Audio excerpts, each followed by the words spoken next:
Buenas noches, al saludarlos estamos iniciando la emisión estelar del noticiero de la televisión cubana. Buenas noches, gracias por su compañía. De inmediato los titulares.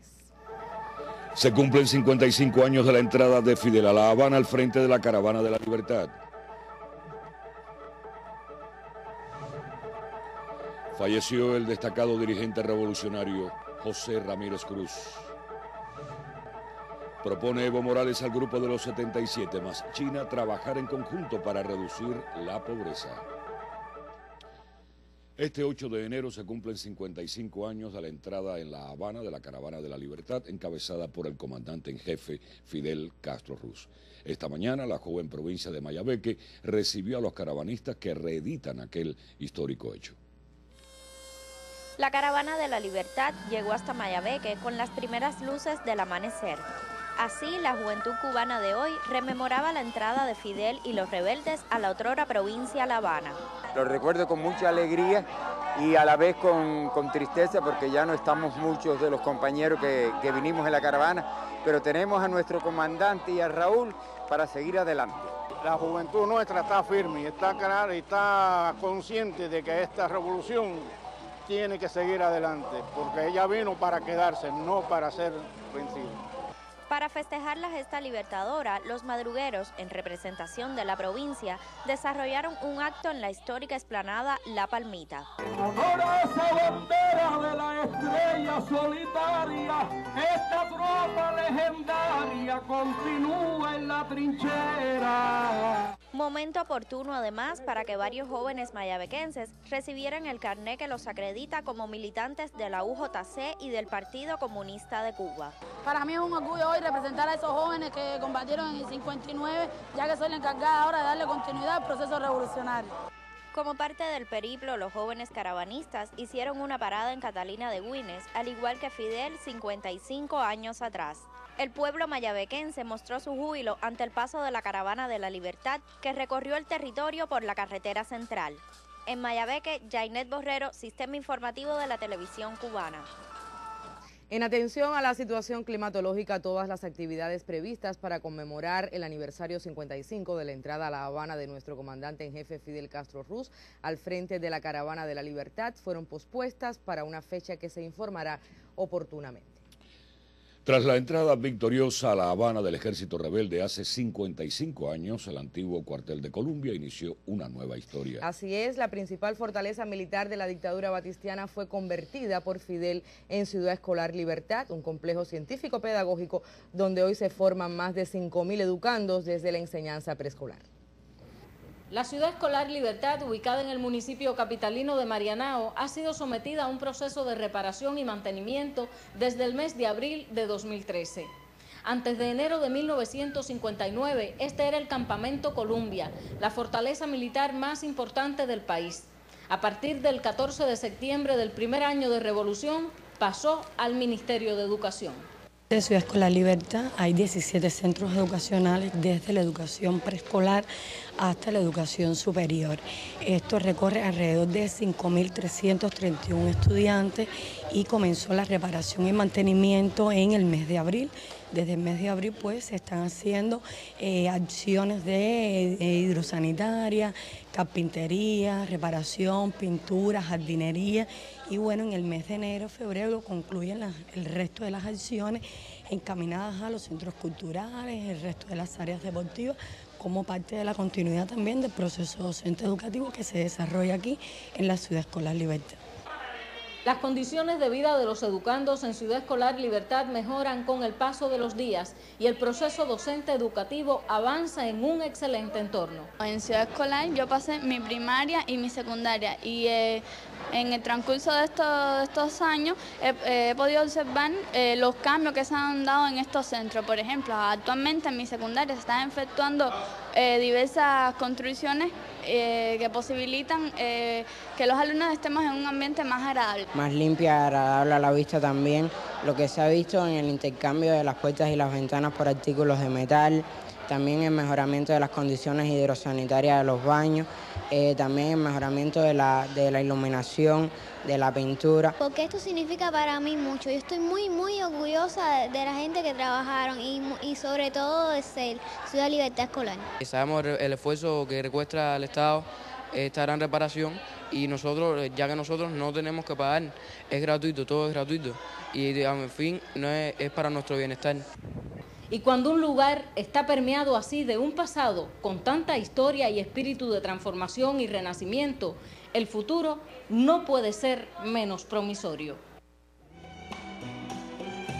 Una revolución que cumple 55 años de trabajo por y para el pueblo, a quien hizo dueño de la tierra y las industrias, alfabetizando primero y formando maestros y profesores, construyendo escuelas generales y especiales para todos los niños, universidades, escuelas de arte y de deportes, edificando policlínicos y hospitales, preparando médicos para Cuba y el mundo. Una revolución que nos ha llevado a alcanzar índices de educación y salud que hoy son referencia internacional.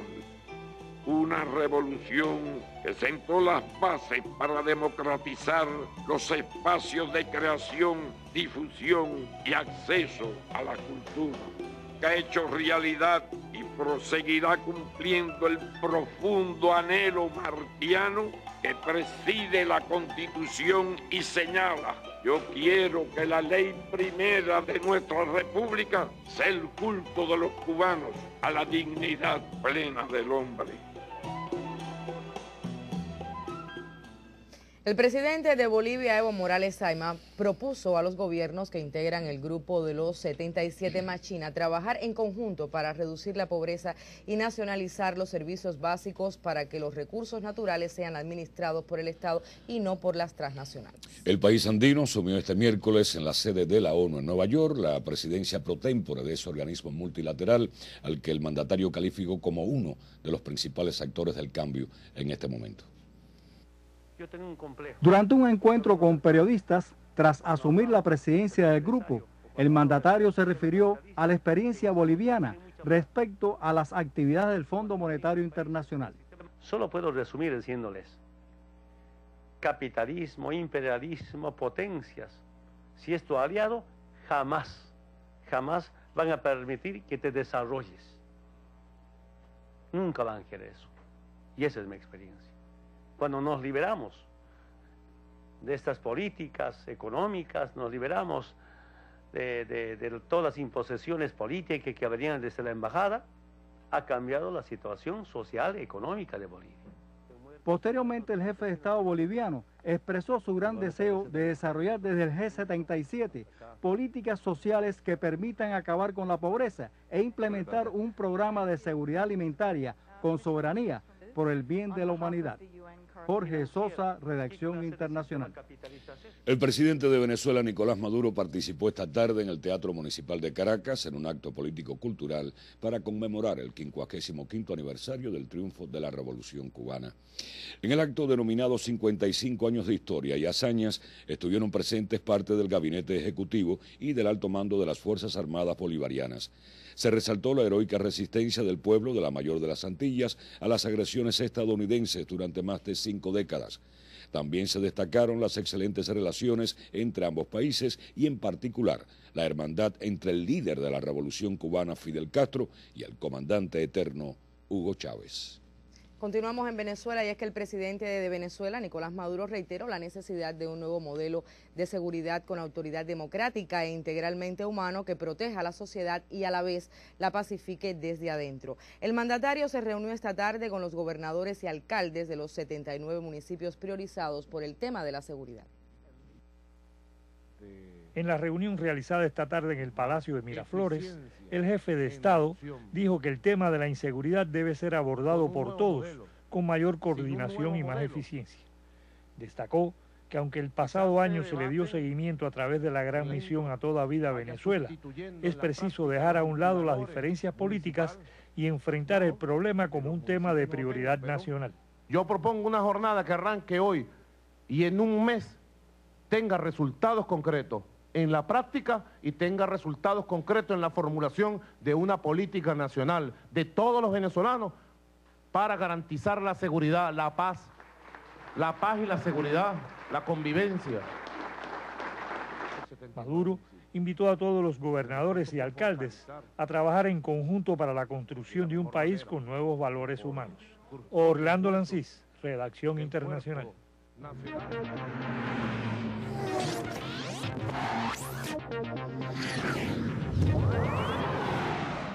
Buenas noches. La Serie Nacional de Béisbol tendrá mañana una fecha crucial lejos de los estadios, pues a las 8:30 de la noche los 8 mentores de los equipos clasificados escogerán sus 5 refuerzos a la segunda etapa de la 53ª Serie Nacional de Béisbol. Telerebelde les llevará en vivo todas las incidencias en el programa especial Estamos en Juego. También se informa que el sábado, después de concluir la Serie Mundial de Boxeo, y el domingo a las 12 del día, serán transmitidos los Juegos de las Estrellas de veteranos y de los mejores de la actual temporada, así como las pruebas de habilidades y el derby de jonrones. Y otra intensa jornada acercó hoy a su forma óptima a los integrantes de los Domadores de Cuba, que pelearán el sábado en Azerbaiyán contra el anfitrión Baku Fighters en la Serie Mundial de Boxeo. Reporta desde la sede el periodista Roberto Ramírez que el comité organizador anunció que el pesaje será el viernes, seguido de la tradicional conferencia de prensa, y confirmaron la composición del elenco anunciado. De tal forma, Robeysi Ramírez buscará su segunda victoria cuando se las vea con Magomed Gurbanov, y Yasniel Toledo tendrá similar meta cuando cruce golpes con el mundialista y número 1 del escalafón actual, Gaibatullah Kotsialiyev. Giovanni Beitia defenderá su invicto en ese ordenamiento ante Kamsa Nametov, y Erislandi Sabón hará lo mismo ante Danis Latipov, quien ya fue su víctima una vez. El oponente más fogueado en este tipo de formato a 5 asaltos lo tendrá Ramón Luis frente a Kaibula Musalov, dueño de 8 triunfos y 3 fracasos en 2 versiones anteriores. Por cierto que la siguiente confrontación para los Domadores de Cuba ante los Guerreros de México será el viernes 17 y no el sábado 18. Este año los encuentros programados para la Ciudad Deportiva transcurrirán los viernes y las entradas estarán a la venta desde el próximo día 13. Nota del Ministerio del Interior. Como se ha informado, en la madrugada del pasado 4 de enero, 2 atletas del equipo nacional de boxeo, Julio César La Cruz Peraza y Leinier Pero Justiz, sufrieron una agresión con arma de fuego a la salida de un centro recreativo ubicado en la circunvalación sur de la ciudad de Camagüey. Para esclarecer este incidente se constituyó un equipo de trabajo con fuerzas especializadas del MININ que estableció las circunstancias en las que ocurrió el hecho y detuvo a sus 2 autores. Freidis Félix Arias Matos, sancionado por robo con violencia, quien se encontraba en libertad condicional desde agosto de 2013, y Kelvis Lázaro Ballester Guerrero, con antecedentes penales por hurto y sacrificio de ganado mayor. Ambos confesaron que cometieron el delito con ánimo de lucro y al momento del asalto desconocían la identidad de sus víctimas. También se ocupó el arma de fuego que emplearon. La prontitud en el esclarecimiento de este caso reafirma la voluntad del gobierno revolucionario y de sus autoridades de enfrentar resueltamente hechos de esta naturaleza que atentan contra la tranquilidad de nuestro pueblo. 8 de enero de 2013. Así cerramos el segmento deportivo. Manténgase junto a nosotros en la emisión estelar. Buenas noches. Gracias, Sevian. En el día de hoy, a los 91 años de edad, falleció en esta capital el destacado combatiente revolucionario José Ramírez Cruz. Hijo de campesinos pobres, inició el duro trabajo agrícola desde los 9 años de edad. Comenzó su actividad revolucionaria en el año 1938 y desde entonces fue un incansable dirigente de las luchas campesinas en diversas regiones de la antigua provincia de Oriente, por lo que sufrió prisión en varias ocasiones. En 1943 ingresó al Partido Unión Revolucionaria Comunista, más tarde Partido Socialista Popular. Se incorporó a la lucha insurreccional en el Segundo Frente Oriental Franpaís en abril de 1958, fecha en la que el entonces comandante Raúl Castro Ruz le asignó la tarea de reorganizar las asociaciones campesinas de la zona y de crear otras donde no existieran. Fue uno de los principales coordinadores del Congreso Campesino en Armas, celebrado en Soledad de Mayarí Arriba el 21 de septiembre de 1958, ocasión en que resultó elegido secretario organizador del Comité Regional Campesino de ese frente guerrillero. Al finalizar la guerra, en 1959, trabajó en la preparación y desarrollo del Congreso Campesino en la provincia de Oriente y participó en la formación de las milicias campesinas. Presidió la Asociación Nacional de Agricultores Pequeños, ANAP, desde su fundación el 17 de mayo de 1961 y resultó ratificado sucesivamente en ese cargo hasta que fue liberado en 1987 por razones de salud. En su fecunda labor, caracterizada por su integridad política, su moral y apego a su origen de clase, Pepe Ramírez, como le llamaba cariñosamente nuestro pueblo y en especial los campesinos cubanos, hizo un inestimable aporte al avance del movimiento campesino y a su orientación hacia formas de propiedad socialista. Fue fundador del partido y formó parte de su primer comité central en 1965. En el primer congreso del Partido Comunista de Cuba, celebrado en diciembre de 1975, integró el comité central. En 1976 fue electo diputado a la Asamblea Nacional del Poder Popular y miembro del Consejo de Estado. Fue miembro suplente del Buró Político del Comité Central. Por sus servicios a la patria, recibió diversas condecoraciones y en virtud de sus méritos relevantes, en el año 2009 le fue conferido el título honorífico de Héroe del Trabajo de la República de Cuba. En atención a su voluntad, su cadáver será cremado y sus cenizas depositadas en el Panteón de los Veteranos, donde serán expuestas desde las 8 a.m. hasta las 10 a.m. de mañana, 9 de enero, hora en que serán pronunciadas las palabras de despedida. En fecha posterior, sus cenizas serán trasladadas hacia el Museo del Segundo Frente Oriental Fran País García, lugar en que permanecerán definitivamente junto al resto de los combatientes de ese aguerrido frente.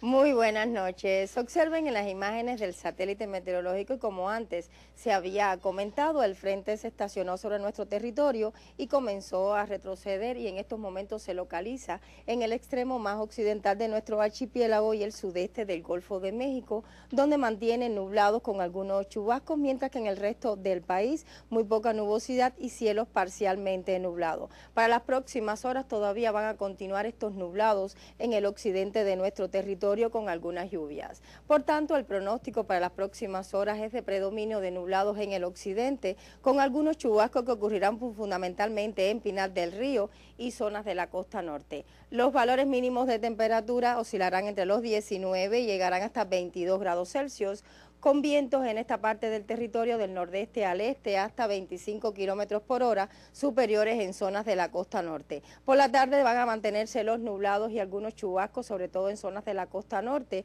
con máximas que oscilarán entre los 28 y hasta 29 grados. En la región central un amanecer con muy poca nubosidad y estará parcialmente nublado desde el final de la mañana con mínimas de 20 grados Celsius. Por la tarde solo se esperan aisladas lluvias con valores máximos de temperatura de 29 grados. Los vientos tanto en el centro como en el oriente soplarán del este hasta 25 kilómetros por hora. En la región oriental también un amanecer con muy poca nubosidad y estará parcialmente nublado desde el final de la mañana con mínimas de 20 y hasta 22 grados. Por la tarde solo se esperan aislados chubascos en esta parte del territorio con máximas muy elevadas entre los 29 y hasta 32 grados Celsius. Para los próximos 3 días pueden observar solo algunos chubascos todavía en la costa norte occidental y el domingo se incrementarán nuevamente los nublados y las lluvias en el occidente por la cercanía de un nuevo sistema frontal. En cuanto a las temperaturas, pueden observar muy elevadas en gran parte del archipiélago y comenzarán a descender a partir de las máximas del domingo día 12. En resumen, para las próximas horas, nublados en el occidente y algunas lluvias, sobre todo en Pinar del Río y zonas de la costa norte. Esto es todo en cuanto al tiempo. Les deseo a todos una noche muy feliz y hasta mañana. El Premio Nacional Vida y Obra se entregará a 4 profesionales de la construcción el próximo sábado, Día del Ingeniero Cubano. El acto solemne se realizará en el aula magna de la Universidad de La Habana. Los 12 nominados al Premio Nacional Vida y Obra fueron seleccionados en las sociedades de Ingeniería Civil, Hidráulica, Geociencias, Química, Mecánica, Eléctrica e Industrial aplicadas a la construcción. Los miembros del jurado y destacados profesionales de la UNAI reflexionaron sobre el premio. Este premio Vida y Obra refleja varias características de los ingenieros, de la ingeniería. Por ejemplo, el problema de la superación de ese ingeniero, de su trabajo como profesional, de su trabajo como investigación, de su trabajo como docente, si en el caso de ser universitario, y por lo tanto refleja, yo diría, las principales características de la obra. trabajé en la confección de un manual para el mantenimiento de la industria alimenticia y de los transportes de la misma, lo cual fue de un resultado muy destacado. La calidad de los proyectos y del proceso constructivo es el objetivo fundamental de los ingenieros y arquitectos de la UNAI.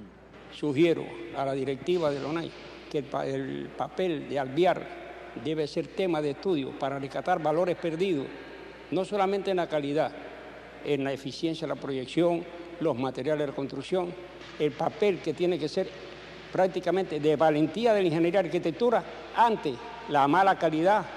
El 11 de enero, Día del Ingeniero Cubano, se instituyó en homenaje al natalicio del prestigioso profesional don Francisco Alvear, autor del Acueducto de La Habana. Freida García, Sistema Informativo de la Televisión Cubana.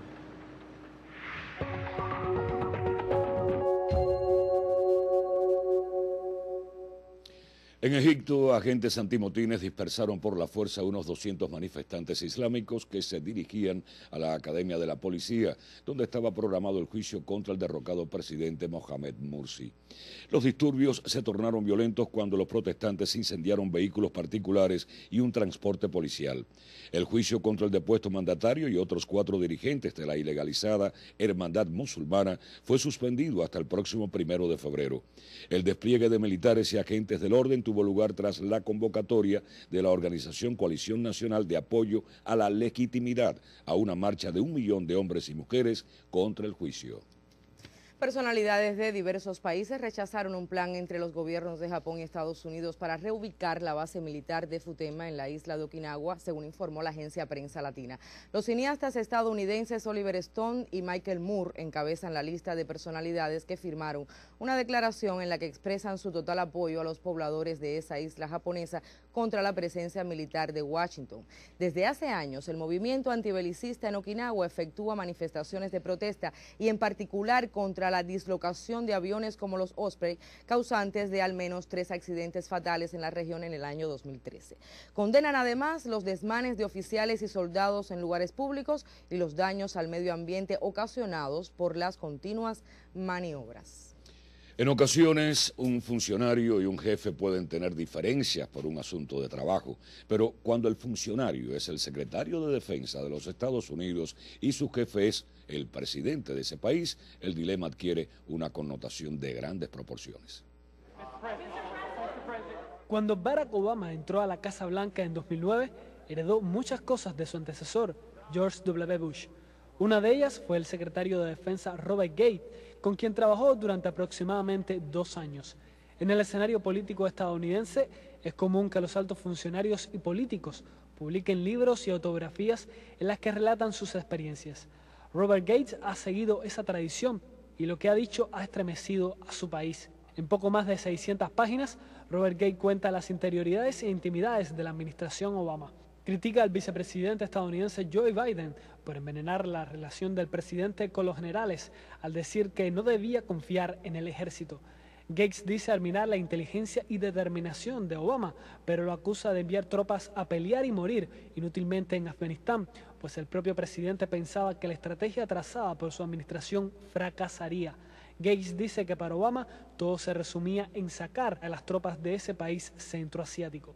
El ex jefe del Pentágono, un veterano en la burocracia de Washington, describe la actual administración como la más centralizada y controladora desde los tiempos de Richard Nixon. Robert Gates dejó la Secretaría de Defensa en julio de 2011, pero lo que tiene que decir 3 años después todavía resulta interesante e inquieta a sus antiguos colegas de trabajo. Javier Ortiz, Sistema Informativo de la Televisión Cubana.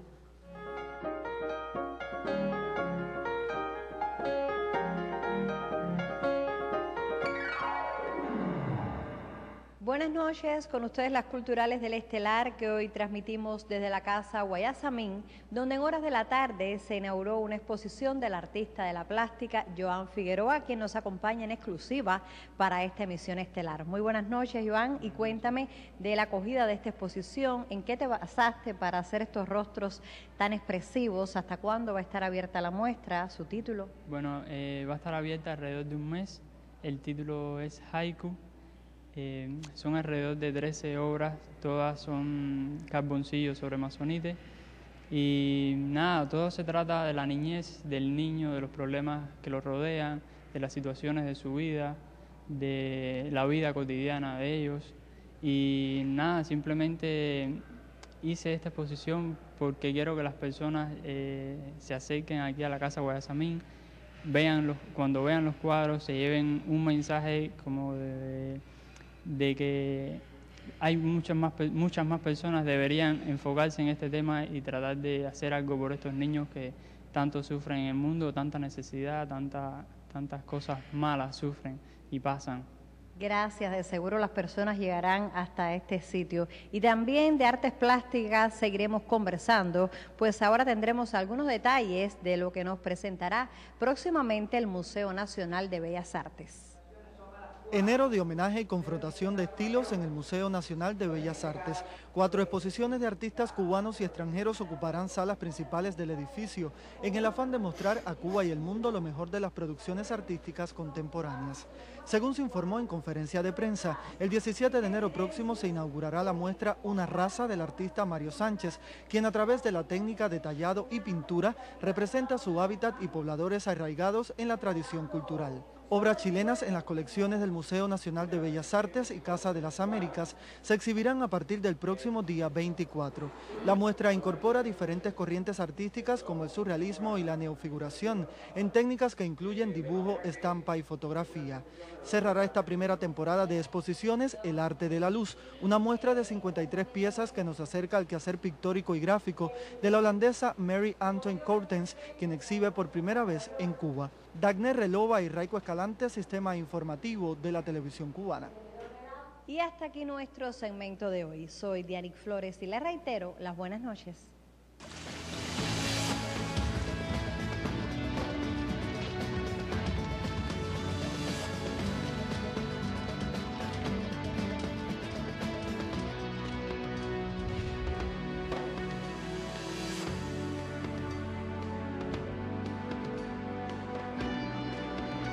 Por este camino de la sierra llegamos a La Rinconada, un sitio en las cercanías de Jiguaní, donde en diciembre de 1958 Fidel y su guerrilla establecieron la Comandancia General del Ejército Rebelde en su avanzada indetenible sobre la ciudad de Santiago de Cuba.